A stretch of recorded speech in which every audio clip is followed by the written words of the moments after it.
CPIM സമ്മേളനവേദിയിൽ കണ്ടുമുട്ടുന്ന ഓരോ സമര സഖാക്കൾക്കും നിരവധി വിപ്ലവ ഓർമ്മകൾ പങ്കുവയ്ക്കുവാൻ കാണും. അങ്ങനെ അത്തരത്തിൽ നിരവധി ഓർമ്മകളുള്ള പ്രായത്തിൻ്റെ അവശത തളർത്താത്ത രാജമ്മ സഖാവാണ് നമ്മളോടൊപ്പം ചേരുന്നത്. എത്ര വയസ്സായി? എനിക്കിപ്പോൾ 83 വയസ്സുണ്ട്. 13 വയസ്സുള്ളപ്പോൾ തൊട്ടേ പാർട്ടി വന്നതാണ്. ഒന്നായ പാർട്ടിയിൽ മെമ്പറാണ്. അപ്പോൾ പിന്നീട് 64 പാർട്ടി രണ്ടായപ്പം EMSൻ്റെ പാർട്ടിയിൽ ഞാൻ ഒരു ദൈവമായിട്ട് കാണുന്ന EMSനെയാണ്. EMS ആണ് എൻ്റെ ദൈവം. അങ്ങനെ EMSൻ്റെ പാർട്ടിയിൽ അങ്ങനെ 64 മുതൽ CPIMലെ സജീവ പ്രവർത്തകയായിരുന്നു. പിന്നീട് 45 വർഷക്കാലം കൊല്ലം ജില്ലാ കമ്മിറ്റിയിലെ അംഗമായിരുന്നു. ആദ്യമേ ഞാൻ മാത്രം വനിതയുണ്ടായിരുന്നുള്ളൂ.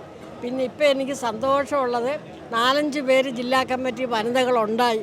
അത്രയും മാറ്റം ഈ പാർട്ടിക്ക് സംഭവിച്ചിരിക്കുന്നതിൽ അതിയായ സന്തോഷമുണ്ട്. അതാണ് പ്രധാനമായിട്ടും പറയാനുള്ളത്.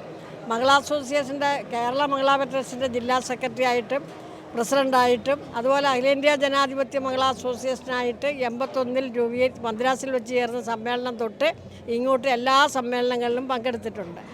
പിന്നീട് ഞാൻ അതിനുശേഷം ഇപ്പം ഞാൻ മഹിളാ സംഘടനയുടെ ഒരു സാധാ പ്രവർത്തകയായിട്ട് മാറിയിട്ടുണ്ട്. പഴയകാല സമ്മേളന ഓർമ്മകളൊക്കെ ഓർമ്മകളെന്ന് പറഞ്ഞാൽ പിന്നീട് മദ്രാസ് മഹിളാ അസോസിയേഷൻ്റെ മദ്രാസ് സമ്മേളനത്തിൽ ഞങ്ങൾ പോകുമ്പോഴാണ് ഏതാണ്ട് ഇവിടുന്ന് കൊല്ലം ജില്ലയിൽ നിന്ന് 10-15 പേര് പങ്കെടുത്താണ്.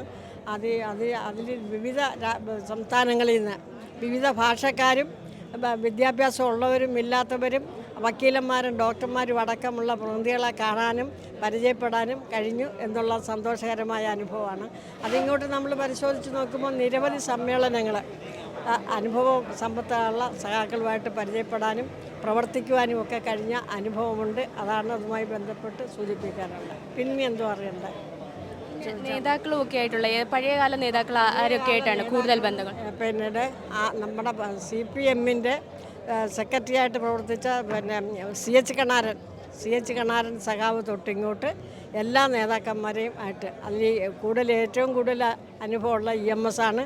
അതുപോലെ തന്നെ AKGയുടെ കൂടെ അടിയന്തരാവസ്ഥ കാലത്ത് സഖാക്കളെല്ലാം ജയിലിലും ഒളിവിലും പോയ സന്ദർഭത്തിലാണ് കൊല്ലം ജില്ലയിലെ പാർട്ടി ഓഫീസുമായി ബന്ധപ്പെട്ട് ഞങ്ങളെയാണ് ചുമതലപ്പെടുത്തിയത്. അങ്ങനെ വരുന്ന നേതാക്കന്മാരെ ഒളിവിൽ കഴിയുന്നവരുടെയും ജയിലിൽ പോയ സഖാക്കളുടെയും വീടുകളിൽ എത്തിക്കുകയും കമ്മിറ്റി കൂടാൻ നേതാക്കന്മാരെ എത്തിക്കുന്ന ചുമതല ഞങ്ങൾക്കായിരുന്നു. അങ്ങനെ പോയ ഒട്ടേറെ അനുഭവങ്ങളുണ്ട്. അതിൽ AKGയുടെ കൂടെ എടുത്ത ഒരു പടം എൻ്റെ കയ്യിലുണ്ട്. അത് വേണേൽ കാണിച്ചു തരാം. അത് അടിയന്തരാവസ്ഥയിൽ എടുത്തതാണ്.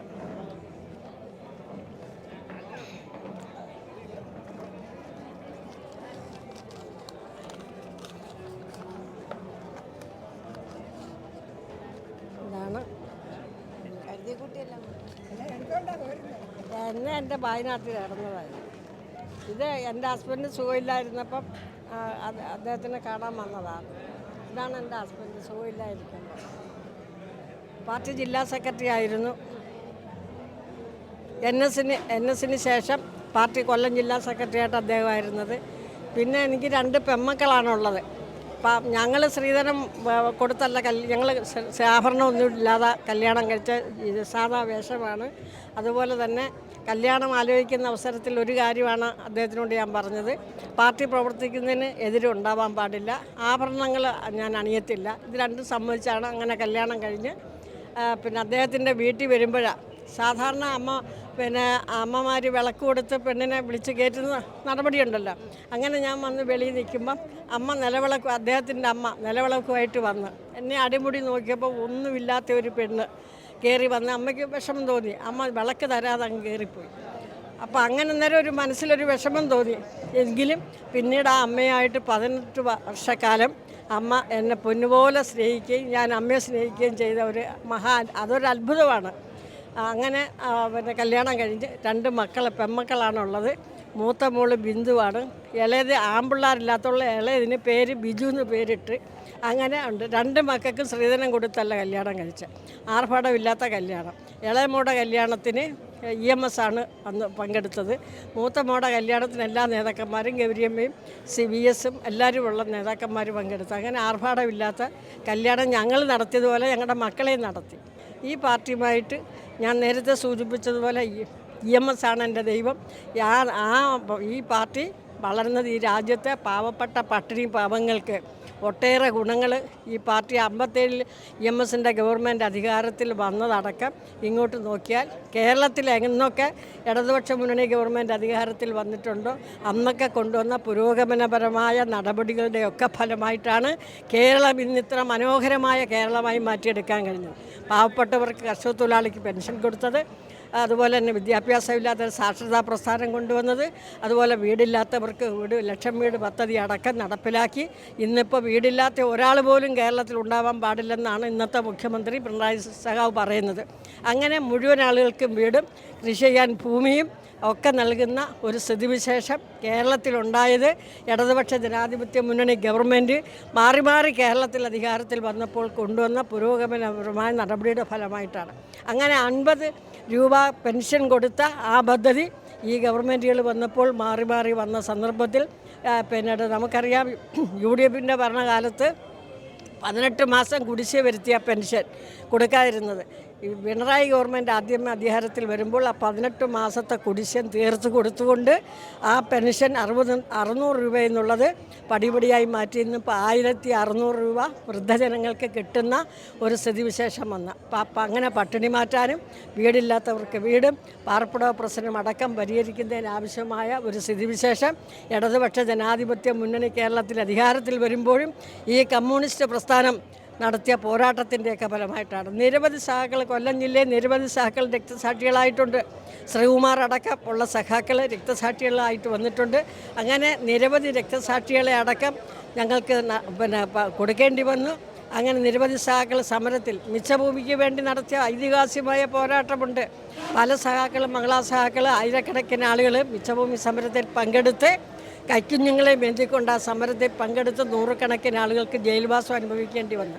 ഞാനും മിച്ചഭൂമി സമരത്തിൽ പങ്കെടുത്ത് പത്തനംതിട്ട ജില്ലയിൽ 10 ദിവസം ജയിലിൽ കിടന്ന ആളാണ്. പിന്നെ അതുപോലെ തന്നെ പോലീസിൻ്റെ മർദ്ദനമൊക്കെ ഞങ്ങൾക്ക് ഏറ്റിട്ടുണ്ട്. അതൊന്നും ഞങ്ങൾക്കൊരു പ്രശ്നമല്ല. അങ്ങനെ ആ തരത്തിൽ നടത്തിയ നിരവധി പോരാട്ടങ്ങളുടെ ഫലമായിട്ട് അഖിലേന്ത്യാ ജനാധിപത്യ മഹിളാ അസോസിയേഷൻ എന്ന പ്രസ്ഥാനം ഇന്നു കേരളത്തിൽ അത് ഇന്ത്യയൊട്ടാകെ തന്നെ ശക്തിപ്പെടുത്തുവാനും കേരളത്തിലും പ്രത്യേകിച്ച് കൊല്ലം ജില്ലയിലും ഇന്നൊരു മഹാപ്രസ്ഥാനമായി വളർത്തിയെടുത്ത് കൊണ്ടുവരുന്നതിന് നൂറുകണക്കിന് നമ്മുടെ മഹിളാ സഖാക്കൾ ഇന്ന് ആവേശഭരിതമായിട്ട് ഈ സംഘടനയെ പ്രവർത്തിച്ചു കൊണ്ടിരിക്കുകയാണെന്നുള്ള അഭിമാനമുണ്ട്. ഞാൻ നേരത്തെ സൂചിപ്പിച്ചതുപോലെ പാർട്ടിയുടെ ജില്ലാ കമ്മിറ്റി ഞാൻ ഒറ്റയ്ക്ക് ഇരുന്നതെങ്കിൽ, അങ്ങനെ വർഷങ്ങളായി ഇരുന്നതെങ്കിൽ, ഇന്നിപ്പോൾ ഈ കഴിഞ്ഞ ഈ 24ാം പാർട്ടി കോൺഗ്രസിൻ്റെ ഭാഗമായിട്ട് നടന്ന ജില്ലാ സമ്മേളനം തെരഞ്ഞെടുത്ത് ഇപ്പോൾ 5-6 വനിതകൾ ഇന്ന് ഈ ജില്ലാ കമ്മിറ്റിയിലുണ്ട്. അപ്പോൾ അങ്ങനെ സ്ത്രീകളുടെ പ്രാതിനിധ്യം വർദ്ധിപ്പിക്കാനും അതിൻ്റെ ഫലമായിട്ട് ഒട്ടേറെ നേട്ടങ്ങൾ സ്ത്രീ സമൂഹത്തിന് നേടിയെടുക്കുവാനും വിദ്യാഭ്യാസവും അതുപോലെ തന്നെ കുടുംബശ്രീ പ്രസ്ഥാനമടക്കം കൊണ്ടുവന്നുകൊണ്ട് സ്ത്രീകൾക്ക് സ്വന്തം കാലിൽ നിൽക്കാൻ ചെറിയതെങ്കിലും വരുമാനം ലഭിക്കുന്ന സാഹചര്യം ഉണ്ടാക്കിയെടുത്തത് ഇടതുപക്ഷ പ്രസ്ഥാനങ്ങൾ കേരളത്തിൽ അധികാരത്തിൽ വന്നതുകൊണ്ടാണ്. അതാണ് എൻ്റെ ഒരു വിശ്വാസം. രസകരമായിട്ടൊരു കഥ ഞാൻ കേട്ടത്, പണ്ടെപ്പോഴും ആരും ആക്രമിക്കാൻ വന്നപ്പോൾ മുടി അഴിച്ചിട്ടു. ആ കഥയൊന്ന് നമ്മുടെ പ്രേക്ഷകർക്ക് വേണ്ടി എന്ന് പറയൂ. അത് പത്തനംതിട്ട, അന്ന് കൊല്ലം ജില്ലാ കമ്മിറ്റിയുടെ കൊല്ലം ജില്ലയുടെ ഭാഗമായിരുന്നല്ലോ പത്തനംതിട്ട ജില്ല. അന്ന് റാന്നിയിലൊരു കമ്മിറ്റിയും കഴിഞ്ഞ് രാത്രിയിലാണ്. അന്നിതുപോലെ ബസ് സൗകര്യമൊന്നുമില്ല.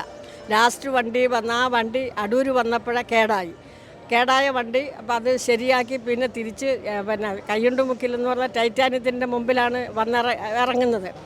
അങ്ങനെ അവിടെ വന്നിറങ്ങുമ്പം 11 മണി രാത്രിയായി. അങ്ങനെ നടന്ന് വരുമ്പോൾ എൻ്റെ വീടിൻ്റെ ഇപ്പുറത്തൊരു വയലുണ്ട്. ആ വയലിൽ വലിയൊരു വരമ്പുണ്ട്. ആ വരമ്പ് നടന്ന് വേണം വരാൻ. 1.5 കിലോമീറ്റർ നടക്കണം. അങ്ങനെ ആ വരമ്പേ കയറിയപ്പം എൻ്റെ പുറകിൽ 2 പേര് വരുന്നതായിട്ട് എനിക്ക് തോന്നി. അപ്പോൾ ഞാൻ റോഡിൽ നിന്ന് ഇങ്ങോട്ട് കയറുന്ന അവസരത്തിൽ അവിടെ ഇരിക്കുന്നത് ഞാൻ കണ്ട്, 2 ആണുങ്ങൾ അവിടെ ഇരിക്കുന്നത് ഞാൻ കണ്ട്. ഞാൻ ഇങ്ങനെ നടന്നു പോരുന്നു. ഞാൻ അതുകൊണ്ട് ശ്രദ്ധിച്ച് തിരിഞ്ഞ് നോക്കുമ്പോൾ ഇവന്മാർ 2 കൂടെ എൻ്റെ പുറകിന് വരികയാണ്. അപ്പോൾ എന്നെ എന്തെങ്കിലും ചെയ്തെന്ന് നിലവിളിച്ചാൽ പോലും ആരും കേൾക്കത്തില്ല. അവിടെ എങ്ങും ആരും മനുഷ്യരില്ല. 11 മണി കഴിച്ച. അപ്പം ഞാൻ എന്തോ ആലോചിച്ചെന്ന് മുടി അഴിച്ചിട്ട് വെള്ള സാരിയാണ് ഉടുത്തിരിക്കുന്നത്. വെള്ള സാരിയാണ് സാധാരണ ഉപയോഗിക്കുന്നത്. സാരിയുടെ കുത്തം കഴിച്ചിട്ട് അപ്പോൾ ഇളം കാറ്റിൽ സാരിയും മുടിയും ഇങ്ങനെ പറക്കുവാണ്. അപ്പോൾ ഞാൻ നടന്നു. അപ്പോൾ എൻ്റെ വീടിൻ്റെ അടുത്താണ് പാലോട് എന്ന് പറയുന്ന ഒരു വീടിൻ്റെ കാവുണ്ട്. അപ്പോൾ ഞാൻ ആ കാവ് ലക്ഷ്യമാക്കി നടന്നു. അപ്പോൾ കാവിൻ്റെ അടുത്തോട്ട് നടന്ന് നീങ്ങിയപ്പം ഇവന്മാർ അപ്പോഴത്തേക്ക് എൻ്റെ തൊട്ടടുക്കാറായി. അടുത്ത് കഴിഞ്ഞപ്പോൾ ഞാൻ ഇവന്മാർ പിടിക്കുമെന്ന് എനിക്ക് മനസ്സിലായി. അപ്പോൾ കാവിലോട്ട് കയറാൻ ഞാൻ അടിച്ചിട്ട് അപ്പോൾ അവന്മാർ പറഞ്ഞു എടാ ഇത് പാലോട്ട് കാവിലെ യക്ഷിയാന്ന് പറഞ്ഞിട്ട് അവന്മാർ തിരിച്ചു പേടിച്ചോടിപ്പോയി അവന്മാർ ഓടിക്കഴിഞ്ഞപ്പോൾ ഞാനും പിന്നെ തിരിച്ചോടി വീട്ടിൽ വന്നു. അങ്ങനെ ഒരു കഥയുണ്ട്, ഒരു അനുഭവ കഥയുണ്ട്. അപ്പോൾ ഒരു 10-11 മണിയായി വീട്ടിൽ വരുമ്പോഴാണ്. അന്ന് അദ്ദേഹത്തിൻ്റെ അമ്മയുണ്ട്. അമ്മ ഇങ്ങനെ അന്നേരം പ്രാർത്ഥിച്ചുകൊണ്ടിരിക്കുക, എൻ്റെ മോളെ കണ്ടില്ല, എപ്പോൾ വരും എന്ന് പറഞ്ഞ് അമ്മ വിളക്കിൻ്റെ മുമ്പിൽ പ്രാർത്ഥിച്ചുകൊണ്ടിരിക്കുന്നതാണ് കേട്ട് വരുന്നത്.